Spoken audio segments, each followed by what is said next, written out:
Okay, what is up, y'all? We are back. We are finally getting closer to the draft. I've done a few mock drafts off stream. Haven't put up anything really too crazy, but I am back. We are coming back strong. Panthers GM Dan Morgan was at the owners' meeting talking a little bit about the state of the Panthers. Again, just in case you're new here, I never watch the stuff ahead of time, so this is my honest reaction. This isn't a full breakdown. We're not in the season. I try to keep those for the season. But without any further ado, let's jump right into it. Hey, I thought it was all over. Nope. They roll coverage.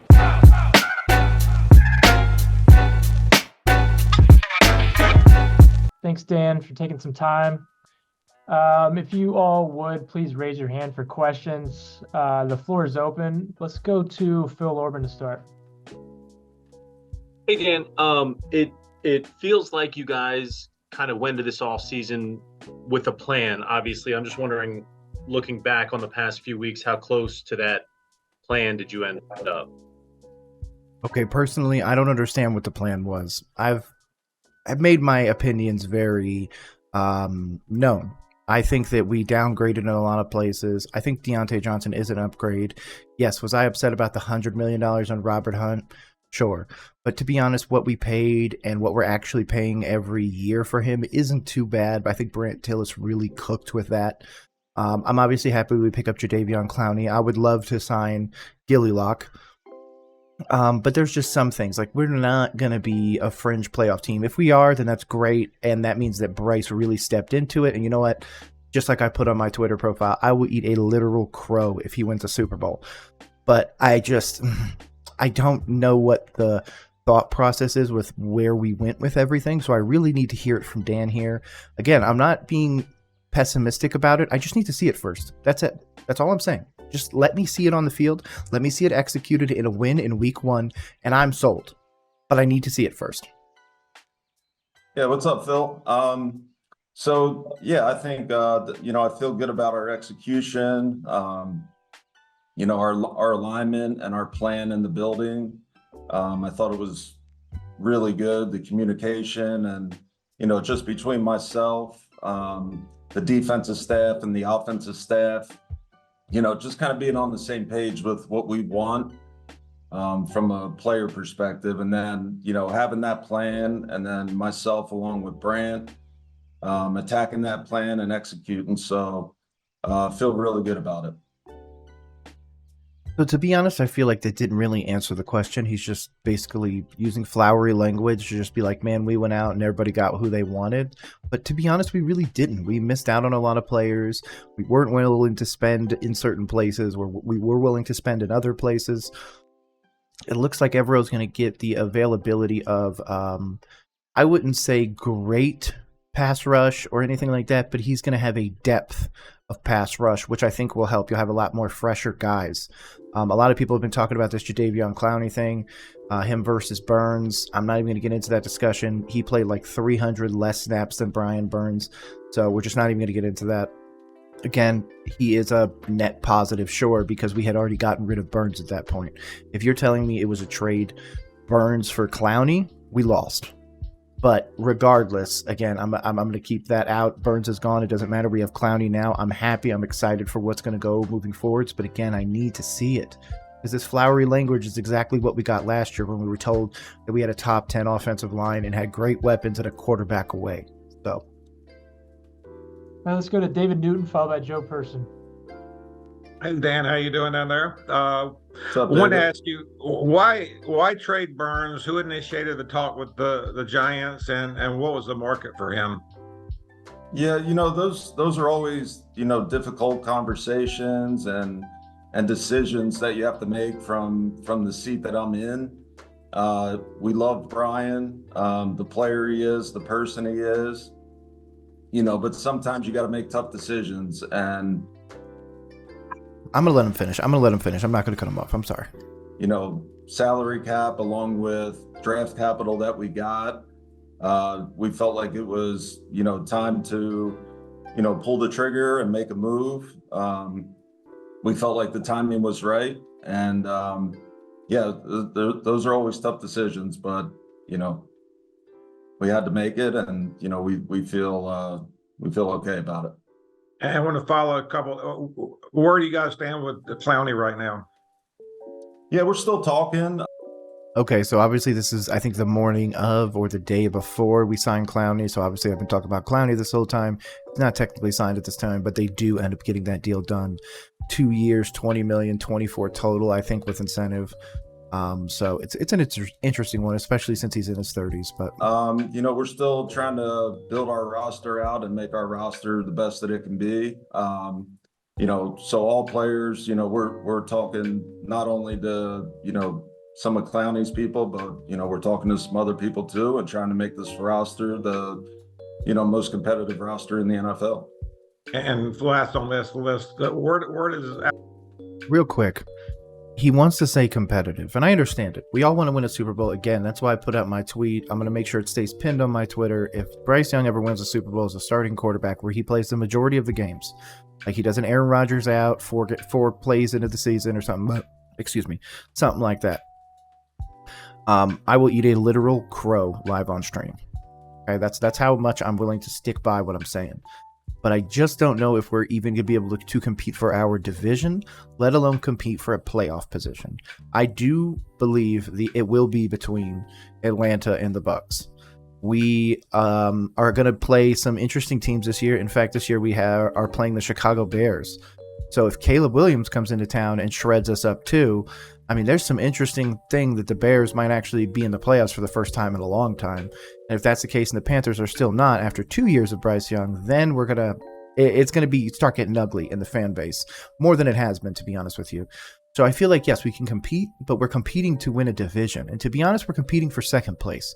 I don't think it's possible for us to win this division, especially with Kirk Cousins, obviously, unless he comes back just completely a shell of himself. But even then, I think Baker in Tampa will continue to grow. They obviously retain Mike Evans. They lose a few guys on the defense, but I still think it can be there. Obviously, you lose to your OC, your wide receiver coach. You lost a bunch to us, Carolina Panthers, in division rival. But I don't know. Again, I grew up in Florida forever, so being a Tampa Bay Bucs fan was how I grew up. And then, I was a Duke fan. I was a Hornets fan. I was everything like that. And I finally migrated my Panthers fandom the year before we went to the Super Bowl. I was so happy to enjoy that ride. Heart was crushed, obviously, when we lost in the Super Bowl. But hey, yeah, it's just an interesting one, man. We just need time. That's it. We need time.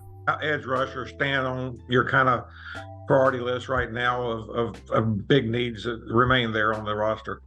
Yeah, I think, again, not just edge rush, but, I think every position we're going to try to build depth. We're going to try to build a lot of competition at each of those, like I said before. We want to build this roster to where we have a lot of depth and a lot of competition. And, that's going to be the premise of our program. Okay, so he's basically telling me that, like, we lost a 25-year-old pass rusher that we drafted, and our goal now, instead of paying him, is to pay a bunch of other guys and hope and pray that they can give the same impact and bring the same double teams and all this other stuff, so this way we can try and, bring in that true depth to help out the team. So, yeah, I feel like his immediately thing of going from, we're not talking about pass rush, we're talking about all of it, that's immediately to devalue what Burns brought to the table. And again, I'm sorry, he's a 25-year-old pass rusher. That's simple. I don't see the Cowboys trading away Micah Parsons. I don't know why we did it, but again, we have to move forward with what we have. I have to believe in Brant Tillis. I have to believe in Dan Morgan. I have to believe in that new scouting department. Darren Bates, Dave Canales, who I did a 9-part mini-series on who is Dave Canales, which it's linked in the description as always. But yeah, I don't know, man. It's going to be a really interesting year. Again, a lot of people have said I've been negative. I'm not. I need to see it. Let me see it. Thanks a lot. Dan, when do you expect to hear from Clowney? What's up, Joe? Good to nice see background there. Yeah. I think it's one of those things where we're keeping in touch. Nothing's coming down the pipeline as of yet. We're still talking to, again, not just Clowney's people, but other people as well, just trying to build this roster out and make it the best that it can be. And again, he does close up that deal, 2 years, $20 million, 24 with incentives.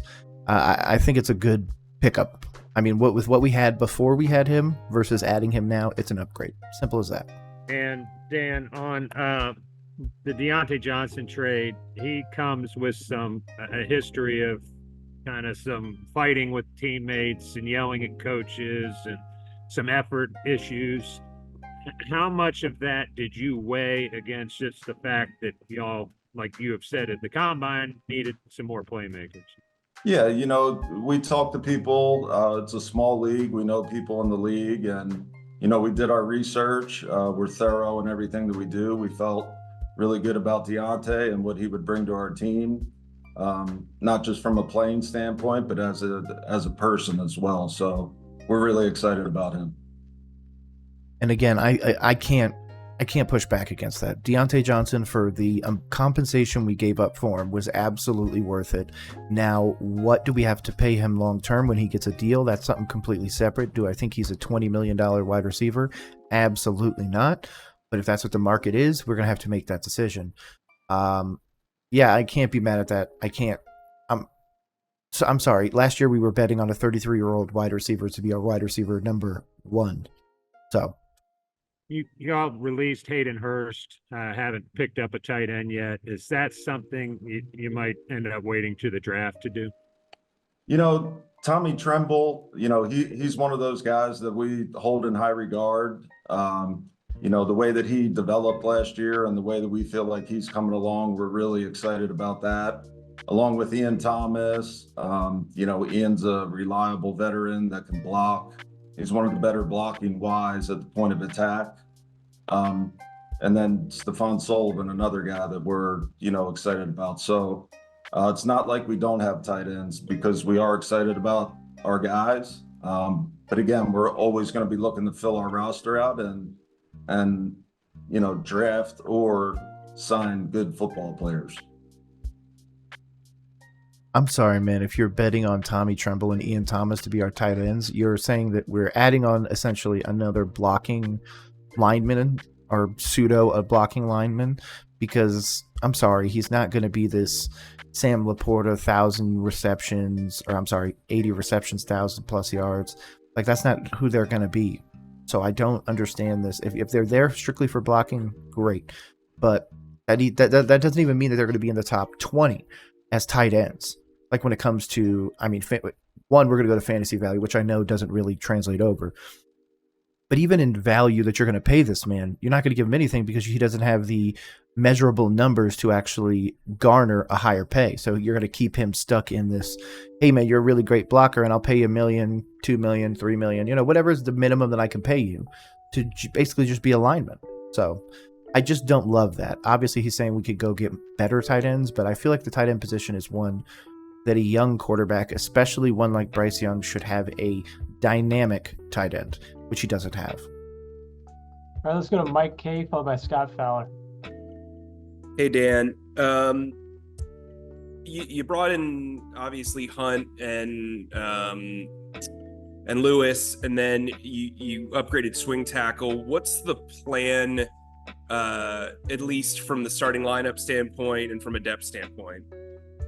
Yeah, offensive line, we're really excited about our additions and free agency. Adding a guy like Robert Hunt and Damian Lewis, and then getting Yash Nijman. We're really excited about that, along with the guys that have been in our program. We're looking forward to seeing them develop under new coaches, new staff. So yeah, we feel good about it. And again, just like every other position, we're going to be looking to build, and we're going to try to make this roster the strongest it can be. Again, I feel like these are very generic answers. Obviously, they're not going to give anything away pre-draft, so I've got to give this a little bit of a grain of salt, but come on, man, you got to give me something more. When you look at the defensive reinforcements that you brought in, they almost all have a connection to Evero. When you guys were setting out your plan, how important was it to get guys who could kind of hit the ground running with that information? Yeah, I don't think it wasn't like a necessity that we had to have somebody that, EJ's been with before, or somebody on the staff has been with before. It just kind of like worked out that way, that these are really good football players that, our staff's familiar with. They can come in, they know the system already. There's not going to be a steep learning curve. So we felt really good about those guys, and that's why we signed them. It's a fair answer. It's not a good answer, but it's a fair answer. Dan, I've got two for you. Not three like David, but I'm going to give you two. Wow. What's up, Scott? How are you? Okay, one at a time. First of all, back to Deontay Johnson for a minute. So, it sounds like from what you're saying, you're not concerned about this off-field stuff, which at least in Pittsburgh was heavily reported. But also, I want to know what specifically he does so well, because I really haven't seen him play that much. So where will he really help specifically? I'm going to say something real quick, literally real quick. He can get separation, but to say he's second to none in separation is wrong. He is an upgrade, and he already knows that he's wide receiver 1, so that's a great one. He doesn't have to fight with a Pickens, excuse me, or somebody that can actually contend with that wide receiver 1 position. Excuse me. So there's a little bit there. But overall, I mean, he's just an upgrade over what we had. He has no competition. So that's my opinion. Again, we did our research on Deontay. We're really excited about the player and the person, what he's going to bring to our building, what he's going to bring to our culture. And then as a player, he's a competitor. He's a receiver that wants the ball. He can play inside, he can play outside. I think he's one of the better route runners in the NFL as well. His ability to get in and out of his break. Better means 50% or higher. So is he in the top half of route running? Sure. Breaks, create separation underneath or vertically. I just think he brings a different element than what we had on our roster. So again, I think he's going to upgrade us, and we're really excited about him. Okay, thanks. And then the second one's about Bryce. So given what you've done so far and what you're expecting, you better watch out, man. Nobody's allowed to put any venom Bryce's way, or else the community will come for you. to do, I know a lot of times players take a big leap between year 1 and year 2. I wonder if where you would be happy with, Dan, for Bryce Young to get to this season.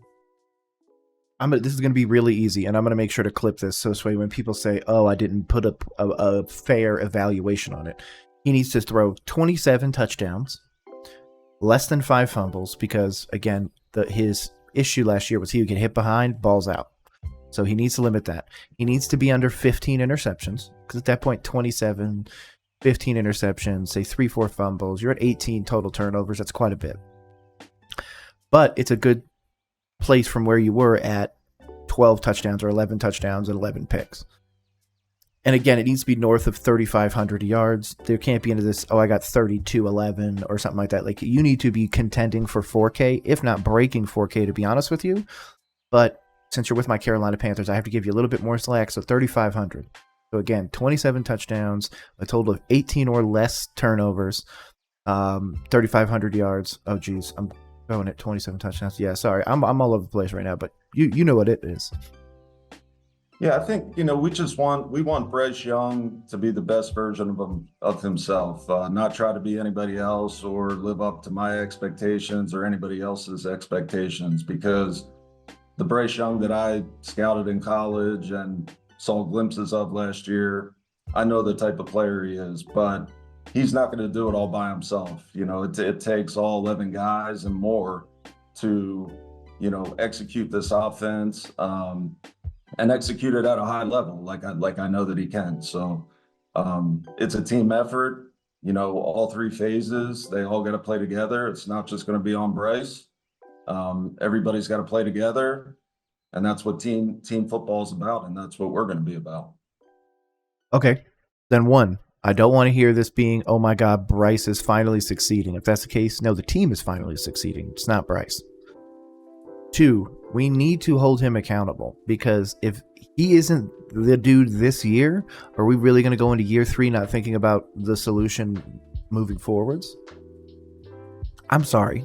I want Bryce to succeed, but I also need him to prove it now. There's no more of this eye test. There's no more of any of this. In fact, Daniel Orlovsky went so far as to say, do not even talk to me about Bryce Young until 2025.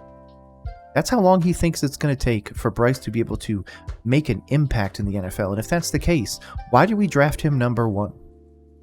That's all I'm asking. You're number 1, you're expected to come out there and make an immediate impact. I know a lot of people are going to go into my argument with Josh Rosen, but I'm sorry, his numbers are closer to Josh Rosen for his rookie year than they are to Daniel Jones for his rookie year. That's a fact. That's not my opinion. That's not me trying to spin anything. That's a fact. Do I think he's as good as Josh Rosen? I think he's better than Josh Rosen, obviously. I think he's better than Daniel Jones.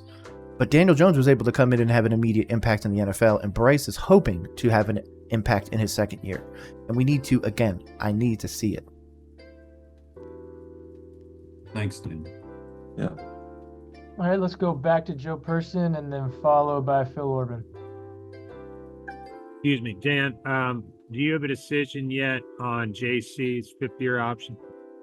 No, we haven't made a decision on that yet. We obviously think very highly of JC and the player that he is. I think he's one of the better corners in the NFL. He's had some unfortunate injuries that are kind of out of his hands, but we love JC and the player and the person that he is. I love the player coming out of college. I love the dude that we've heard about, some of the stories of things he's done in the community and things that he's just done on the field that we've seen. But to say he's one of the top corners in the league when healthy is not true. I'm sorry. Yeah, he had some moments, but he hasn't been able to string together a single full season yet. He hasn't been able to, be a top-ranked quarterback any season yet. So it's just a weird thing to say that he's there. It's his 5th year where you wouldn't be giving, literally, the Bears didn't even give Justin Fields his 5th-year option. And he's a much more impactful player at his position. So I just don't understand it. I love JC coming out of college. I was one of the ones that was like, man, JC over Surtain. But man, I'm eating crow for that. I like those physical. I like those man-to-man corners. But man, Surtain is just doing it better. And JC has just been, given the worst hand of cards that he's gotten is his health, man, and I hate it for him. If he turns it around, I absolutely want him to stay with his team. I'd love for him to be a Panther and turn it around. But to this point, he hasn't proven to me that he's going to be able to do it at a high level for even a full season. Okay, we're going to jump back into it. Here we go. All right, let's go to Steve Reed, followed by David Newton. Hey, Dan. Hope you're enjoying yourself down there. What's up, Steve? All's good. It seems like a big part of this offseason was upgrading that offensive line. What did you see last year that, just wasn't working? And how big of a step do you feel like you guys have taken forward now with you invested a lot of money in 2 guys and brought in another.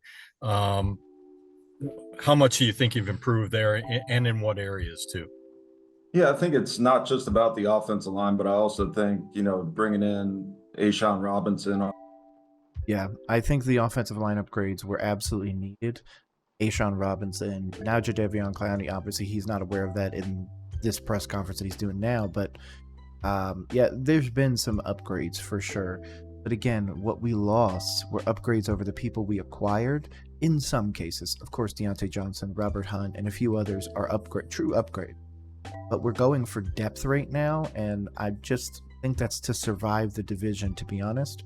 But again, I'm really excited to see what he has to say about it. On the other side of the ball, we want to be able to dominate both sides of the ball at the line of scrimmage, and I think that's what it takes to win in this league. We didn't do that well enough last year on the offensive side of the ball, and bringing those 2 guys in, moving Corbett to center, adding those pieces. Obviously, we love those guys and we feel good, but we got to go prove it on the field now. And see, that's the thing that I keep saying. That is exactly what I keep saying, man. We need to prove it on the field. I need to see it. Just let me see the first game. If we win 27-10, I'm on board. Full steam ahead. But if we end up getting rolled 10-27, we end up losing to, whoever is our opening game. Like, come on. I need to see it first.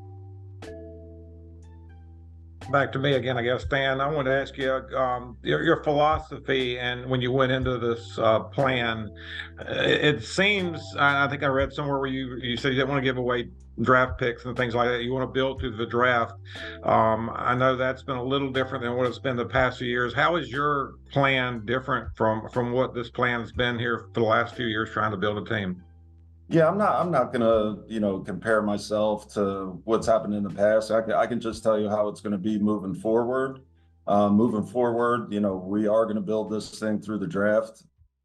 Remember, he was the assistant GM under Scott Fitterer. Draft and develop our own talent, and hopefully they pan out. We can extend them and we can keep our own. But that's the plan as of now. And then obviously, supplementing in free agency, I think that's going to be, obviously one of the things that we're going to do as well. But yeah, we're going to build this thing the right way, which I feel is through the draft. And as Scott will allow me, I'll ask another question. I would agree. It's hard to build long-term by only acquiring free agents or trading, because you are spending a lot of capital. You're not able to hit on multiple guys in a year for minimal salaries and keep them for multiple years to build. So the draft is always the way to go, but the problem has been talent evaluation. And again, Dan, I'm sorry, you were a part of the last regime. So I need to see what you're seeing first, my guy. And when you look at the draft and the needs you have left, what do you feel like are the biggest needs right now that you've got to fill through the draft?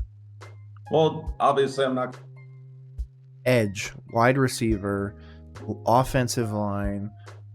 Those ones right now, we need to eventually get somebody to help, like a really true dominant guy to help DB. I would love to get some solid corners out there. We really did well in the safety area, in my opinion, even though we did pick up some less than desirable people. I'm more of talking about the dude from the Rams whose name's escaping me, but yeah, we've got some upgrades. I can't say that, but the problem is if Bryce can't put it together, then we can't succeed. So I need Bryce to do it. Come on, this is your year. Not, I don't know what's next. To kind of give away what we're going to get, what we're going to look at 33 or 39 or whatever. But, I think, we will have that type of philosophy where we are going to draft the best players that are available on the board at the time. I think in terms of needs, we have a lot of needs to fill out, I think. A lot of spots on the roster in terms of depth and, just numbers that we have to fill out still. So we'll be aggressive in doing that. But again, I think when it comes to the draft, I think that you have to draft the best player available. And that's a great thing to hear. I want him to draft best possible player. If we end up with a Chop Robinson, a Troy Franklin, somebody like that, I'd be very happy. Obviously, Troy Franklin is more for the fandom. There's a few out there that I'd like. I really like Lad McConkey for some reason, but I know I'm going to die on that hill alone. So, yeah, I'm going to keep saying that. But otherwise, as long as we take best player, I couldn't care less. Appreciate it. We got time for a few more. Let's go to Phil Orban, followed by Sheena Quick, and then Daryl Horwitz. Hey, Dan, one of the things Dave said was that gave him a little bit, I guess, of an advantage is he didn't have a history with the guys, kind of fresh eyes on the roster. You didn't have that same luxury. I'm curious how difficult those. Yeah, again, he was the assistant GM under Scott Fitterer for most of Scott's tenure, if not all. Those conversations were with guys like Brian, guys like Bradley, that you had to kind of see move on to different places. Yeah, it's always tough because you do. It's a relationship business, and you develop really good relationships with these players, and to have to move on from some of the players, it's definitely tough. Dave definitely has the advantage in that sense, but hey, like we always talk about, like we got to do what's best for the Carolina Panthers, and we felt like those decisions were the best thing for the franchise at the time. Okay, that's fine. Fair answer. Again, we're not getting a whole lot from him. He's given us a very blank face, very generic, flowery answers. I know generic and flowery don't really go together, but in this instance, I feel like it fits perfectly. You're not really answering any other questions. But to be fair, it is pre-draft. I wouldn't expect you to give me the playbook. Hey Dan, Sheena Quick here. Hey, Sheena. How are you? Good. So, question that's kind of hanging in the balance there is: do you guys have a timetable for Derek Brown's extension? I hope so, man. Because there has been an interesting thing going around on Twitter where people are like, the Panthers are going to trade Derek Brown in 2025. And if that happens, half the fan base is going to be up in arms, even more than I was. So they need to get that extension done ASAP. No, I'm not going to put any timetable on it. We have had some good discussions with his agent. But as of right now, we're working through that, and hopefully it ends up, working out at the end, which I think it will. Thanks. That's the same bullshit they said about Brian Burns. I'm sorry, man. We're going to get it done. Oh, we got time. And then he was gone.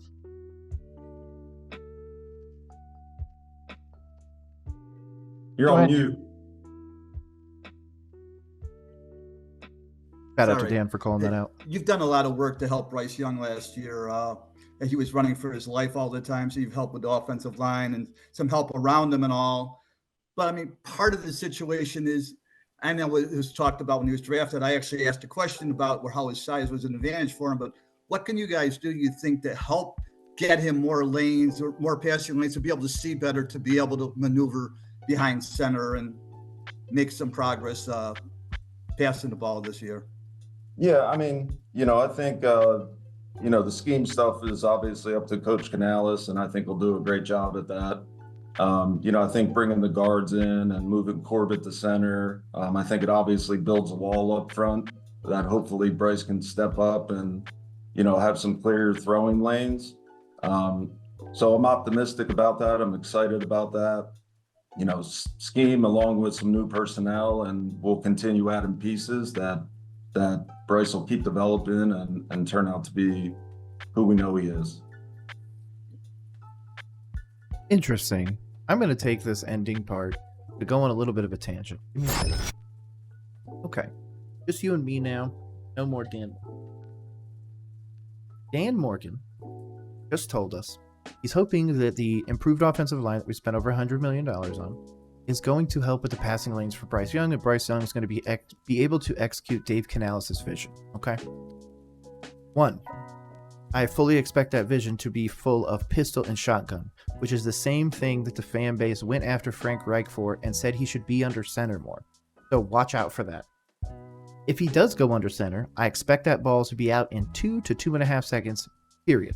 Whether or not it's going to an open dude or whether or not it's going into the stands. 3. I would expect the total time to throw for Bryce to still be right around league average, 2.6 to 3 or whatever the hell it is. I think last year was much less. Obviously, I think it's going to get better protection this year, but I still don't think that translates into a 5,000-yard passer or 35 touchdowns or something like that. He's going to be doing the dinking and dunking that we go after Dak Prescott for, that we go after Brock Purdy for not pushing the ball down the field, because apparently the numbers came out, and I think 2 growls, 1 roar did the thing. Shout out to him, by the way, where he showed the breakdown of how Bryce Young throws the ball down the field, and he's really bad outside the numbers. He's really good inside the numbers, center of the field, but you put it on the outside, that's not his jam. He wasn't succeeding at a high level. So unless Deontay Johnson gets a blown coverage, which I swear I'm going to call out every time when people are like, oh my God, look at all this great separation. If the corner slips, Deontay Johnson didn't cause the separation. The field did. I don't think that's a bad thing. So I'm really expecting this offense to get the ball out much sooner and everything. But again, I expect it to be done from pistol or shotgun. So I want to hear those same people that were going at Frank Reich and all this other stuff for doing what he did in college, which again, it was like 97%. Bryce Young was in pistol or shotgun taking snaps. Very rarely, it was like 3 or less % does he take it under center. So that is going to be a telltale sign for me. going to be a telltale sign in preseason, training camp, and everything like that as we see the scheme finally developing once we get past the draft, get those guys in there, and really start tooling this roster. But this has been Roll Coverage. I am your host, Nick. I appreciate you spending time with me, doing what we're doing, rolling through the footage and everything like that. Again, shout out to the Carolina Panthers and the Carolina Blitz for putting this out. Shout out to Dave Canales as well. His will be coming out soon after this. But yeah, make sure you like, subscribe, everything like that. Otherwise, have a great rest of the day. Peace.